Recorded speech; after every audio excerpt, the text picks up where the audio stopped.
Cyber security and support centre DBDMP Dhaka.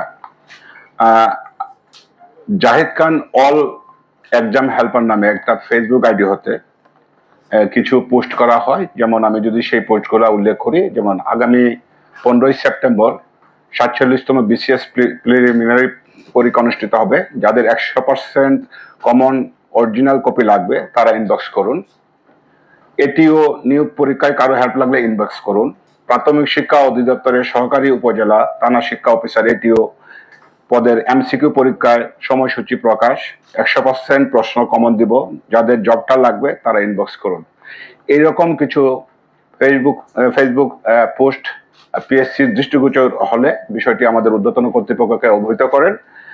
অবহিত করার পর আমরা নির্দেশিত হয়ে এই ফেসবুক আইডিগুলো আমরা মনিটর করতে থাকি এবং মনিটর করাকালীন সময়ে একজন আসামিকে আমরা গ্রেপ্তার করি এবং তার মোবাইল ফোনে এই ফেসবুক আইডি এবং তার যে বিজ্ঞাপনগুলো যে প্রচার করেছে সেই সংক্রান্ত আমরা তথ্য উপাত্ত পাই এবং তাকে আমরা আমাদের হেফাজতে নিয়ে আসি।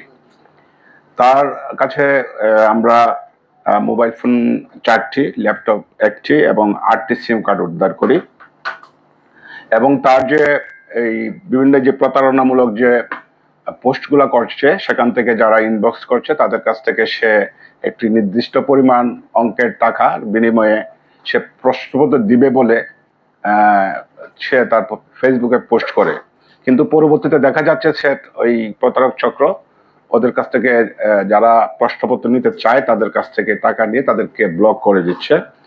এই বিষয়ে আমরা পিএসসি কর্তৃক নির্দেশিত হওয়ার পর পিএসসি কর্তৃপক্ষ অলরেডি আমাদের সাথে যোগাযোগ করেছেন এবং তারা বাদী হয়ে একটি মামলা করবেন। মামলাটি প্রক্রিয়াধীন আছে। আমরা এই চক্রের সাথে আরো কেউ জড়িত আছে কিনা সে বিষয়টি আমরা খতিয়ে দেখছি। যদি আরো কেউ জড়িত থাকে তাহলে আমরা তাদেরকে আইনের আওতায় নিয়ে আসবো।